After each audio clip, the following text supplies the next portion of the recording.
The grand royal hall glittered beneath hundreds of golden lights as nobles, servants, and important guests gathered for one of the kingdom's most anticipated celebrations. Ada, a humble palace maid, carefully moved through the crowded hall carrying a tray of drinks, knowing that even one small mistake could cost her everything. Suddenly, another servant accidentally bumped into her, causing the tray to tilt and several glasses to fall, splashing a drink across Princess Vanessa's expensive ceremonial gown.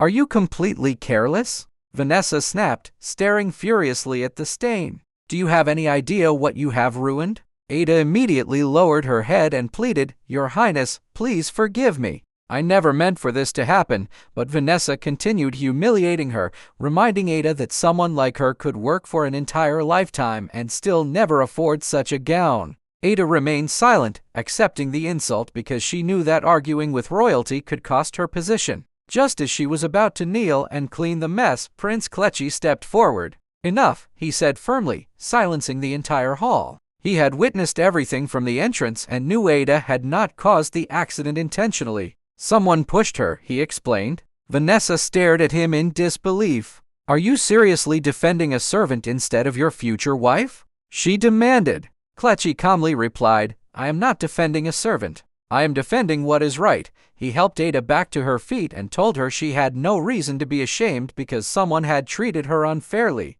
Ada quietly thanked him before returning to her duties, but Vanessa warned her never to mistake the prince's kindness for royalty. Klecci immediately challenged her words, reminding everyone that a crown was a responsibility, not permission to humiliate another human being. Later that evening, Ada returned to her small home and told her widowed mother how embarrassed she had felt. Her mother comforted her and reminded her that she should never allow another person's pride to steal her peace because God sees every tear. Ada promised to keep doing what was right, unaware that a much greater danger was already growing inside the palace. The king's health had been mysteriously declining despite the treatment given by the royal physician, Dr. Amica. Some days the king appeared stronger, while on others his condition suddenly became worse, causing the doctor to become deeply suspicious. Dr. Amica eventually warned Prince Klecci that his father's symptoms did not behave like an ordinary illness and that someone might be interfering with the king's treatment. Shocked, Klecci asked whether someone inside the palace could be trying to kill his father. The doctor admitted that he had no undeniable proof yet, but warned the prince to be extremely careful about everything the king ate and drank. Unknown to them, someone had already overheard their conversation. In a hidden part of the palace, Princess Vanessa was secretly meeting Chief Nana, discussing the king's worsening condition and her plan to claim the throne after his death. Vanessa insisted that she had waited too long for power to let an old king, a suspicious physician, or anyone else stop her. Chief Nana urged her to remain patient because one mistake could destroy everything they had planned. But their secret conversation was not completely private. Someone had heard enough to realize that the kingdom was in terrible danger. And before the night was over, Ada would discover a secret powerful enough to change the fate of the prince, the royal family, and the entire kingdom. The following morning, Prince Klecci could not forget Dr. Amica's warning, so he went directly to the king's chambers and found the physician examining his father once again. The king looked exhausted, his voice was weak, and even the smallest movement seemed to drain his strength. "Doctor, my father was improving yesterday. Why is he suddenly worse today?" Klecci asked anxiously. Dr. Amica carefully examined the king before answering, "That is exactly what worries me, Your Highness. The medicine I prescribed should be helping him, but something is working against the treatment." Klecci's face became serious. "Then find out what it is." The doctor promised that he would, but he also warned the prince that whoever was responsible might be someone with regular access to the king's private chambers. Meanwhile, Princess Vanessa began visiting the king more frequently, pretending to be deeply concerned about his health. She spoke sweetly to him, brought him drinks, and acted like the perfect future queen, but behind her gentle smile was a dangerous secret. In another room, she quietly met Chief Nana and demanded to know why the king was still alive. Nana reminded her that the poison was designed to work slowly and that rushing the plan would attract suspicion.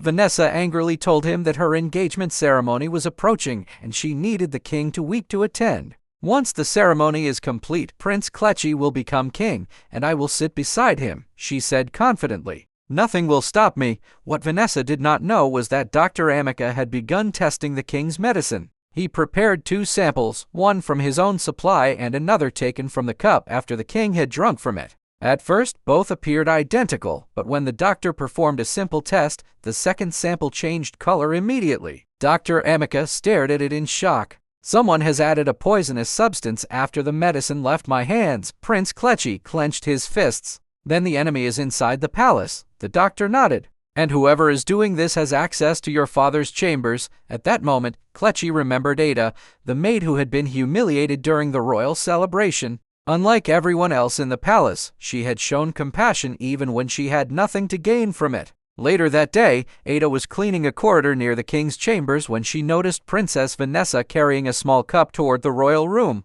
Vanessa stopped, looked carefully around the hallway, and disappeared inside. Ada thought nothing of it at first, but minutes later she saw Vanessa leave while holding a tiny bottle in her hand.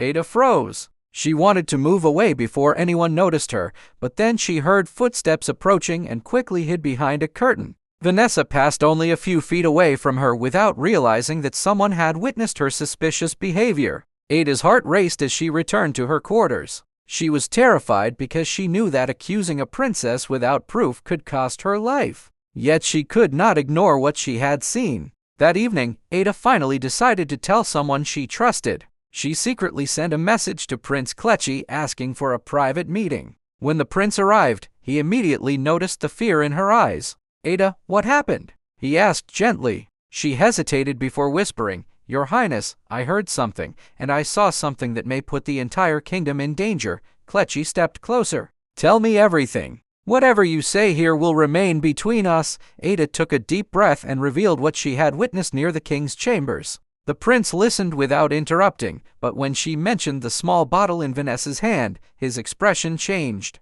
He knew the accusation was serious, yet he also knew Ada had no reason to invent such a story. "I cannot accuse her based only on what you saw," he said. "But I promise you this, I will uncover the truth." Ada lowered her eyes and replied, "Even if no one believes me, I could not remain silent while the king's life is in danger." Klecci looked at her with admiration. "You have more courage than many people who wear crowns." Neither of them realized that someone was watching them from the shadows. And by the next morning, the people behind the conspiracy would know that their secret was beginning to unravel. The next morning, the palace felt strangely different. Servants whispered in the corridors, guards watched every movement, and Prince Klecci could sense that someone inside the royal residence knew their investigation had begun. He immediately ordered Captain Ibrahim to quietly monitor everyone who had access to the king's chambers, while Dr. Amica continued examining the mysterious medicine. Meanwhile, Ada tried to return to her normal duties, but fear followed her everywhere.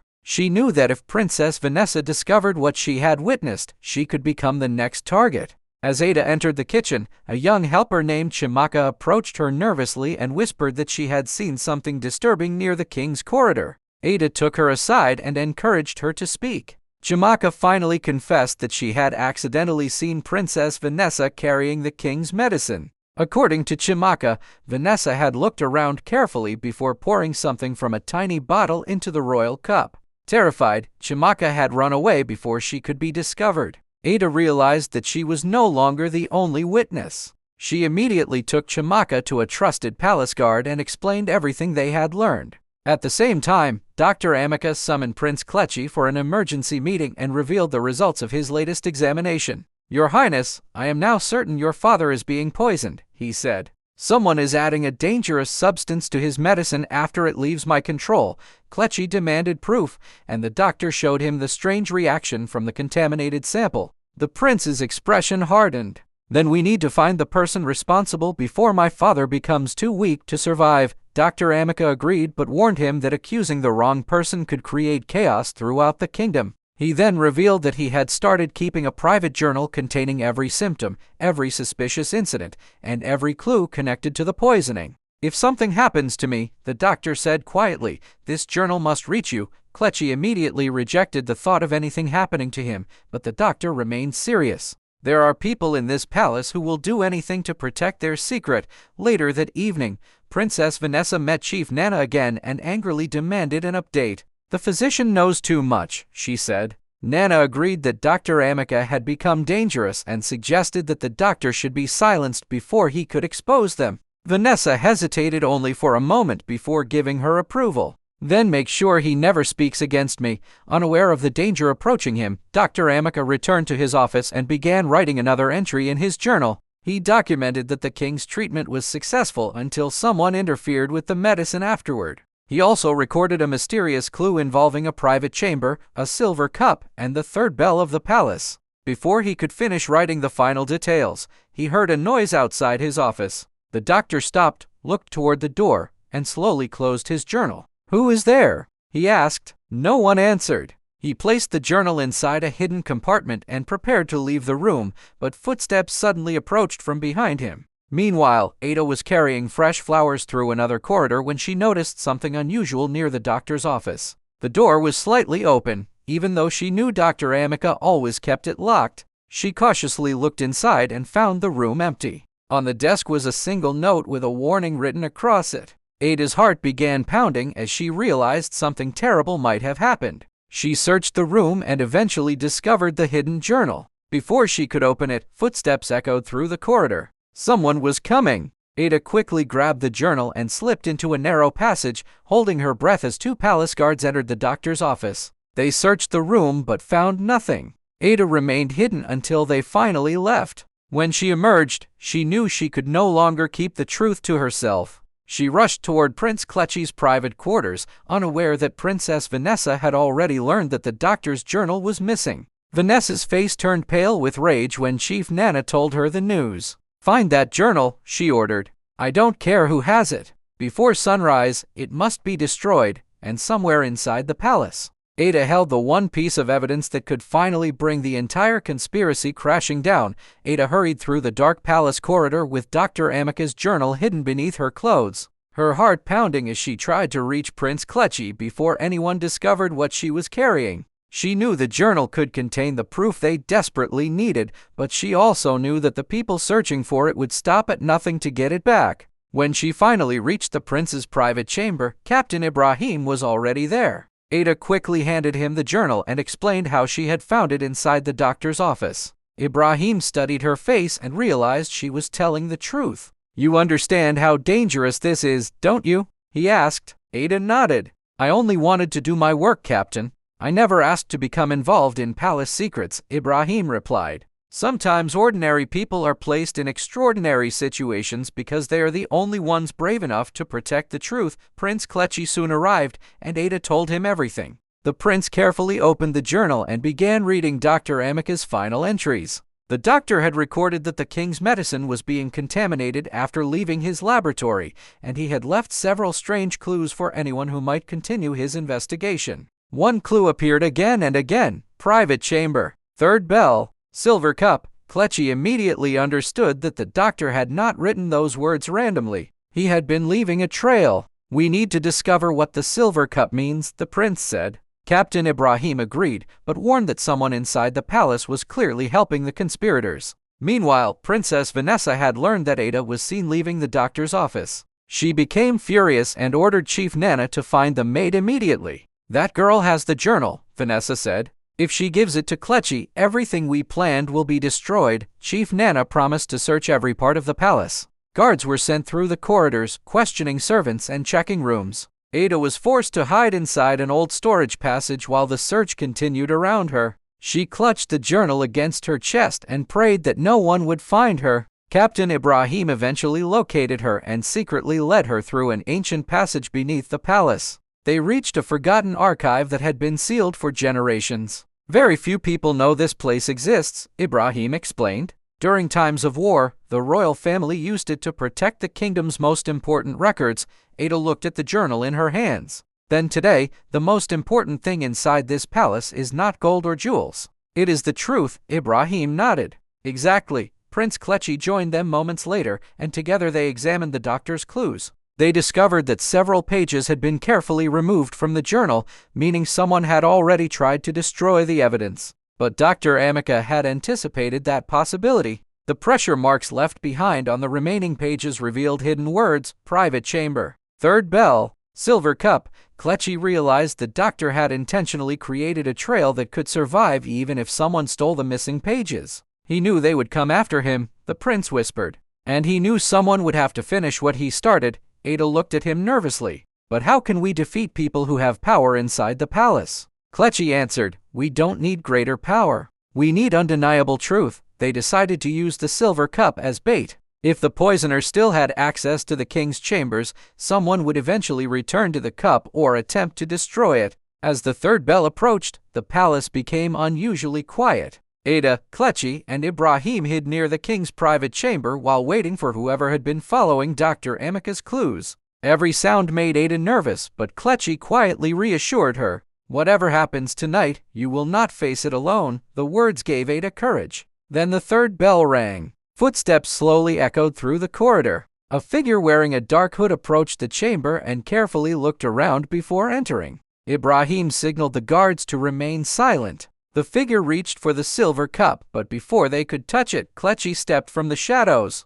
Stop right there. Guards immediately blocked every exit. The hooded stranger froze, and when the hood was finally removed, everyone was shocked to discover Commander Bako, one of the king's most trusted protectors. Klecci stared at him in disbelief. Bako, tell me this isn't true. The commander lowered his head, unable to meet the prince's eyes. After a long silence, he finally confessed that Princess Vanessa had once helped his dying wife when no one else would, and in return, she had forced him into serving her plans. He admitted that he had helped replace the king's medicine and alter palace records. But before he could reveal everything, a frightened sound came from the corridor. Someone had realized the guards had captured Bako. Vanessa now knew that her most dangerous secret was about to be exposed, and she was preparing to make her final move. The entire palace fell into chaos when Commander Bako's confession revealed that Princess Vanessa had been behind the king's poisoning. But before the guards could reach her, Vanessa appeared before the royal gathering pretending to be innocent and accused Ada of stealing the queen's emerald necklace. The necklace was suddenly discovered among Ada's belongings, and the palace servants immediately began whispering that the humble maid had betrayed the royal family. Ada looked at Prince Klecci with tears in her eyes and whispered, I swear before God, I never touched that necklace. Klecci stepped between her and the guards and declared that no one would punish Ada until he personally discovered the truth. He knew the accusation was another attempt to silence the one person who had helped uncover the conspiracy. With Captain Ibrahim's help, Klecci searched a hidden chamber connected to Vanessa's private quarters and discovered the missing letters, poisonous herbs, altered palace records, and evidence connecting Vanessa to Chief Nana and Commander Bako. Everything finally came together. Dr. Amika had sacrificed his life to protect the truth. Ada had risked her own life to preserve his journal. And the prince had refused to abandon her even when the entire palace turned against her. During the royal engagement ceremony, Prince Klecci stood before the kingdom and stopped the wedding. This ceremony cannot continue, he announced. Vanessa desperately demanded that he continue, but Klecci revealed Dr. Amika's journal and presented the evidence proving that the king had been deliberately poisoned. Commander Bako publicly confessed that Vanessa had ordered him to interfere with the king's medicine and manipulate the palace records. Chief Nana was stripped of his title and ordered to surrender the wealth he had gained through his crimes. Vanessa's dream of becoming queen collapsed before the entire kingdom. She had wanted a crown so desperately that she had forgotten the most important duty of a ruler, honor. Klecci then turned toward Ada, the woman everyone had once treated as insignificant, and said, the day I first saw you, you were wearing the clothes of a servant. But your heart already carried the courage of a queen. Ada began to cry as he continued. You protected people who could give you nothing. You stood beside the truth when everyone else was afraid. You showed me that royalty is not about blood, wealth, or a crown.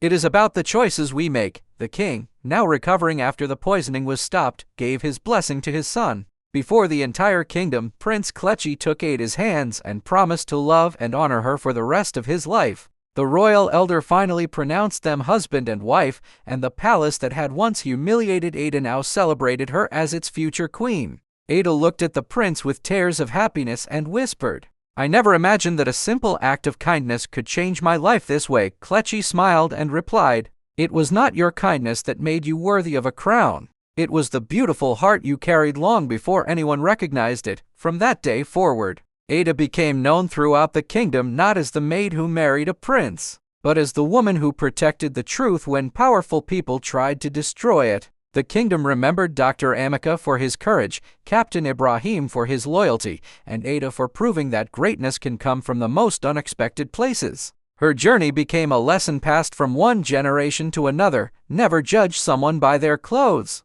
their wealth, or their position, because the person standing quietly in the background may possess the strongest heart in the room. And if this story touched your heart, don't forget to like this video, share it with someone who needs to hear this message, and subscribe to the channel for more powerful African royal love stories and emotional stories like this one. May God bless you, protect you, and fill your life with love, courage, and happiness.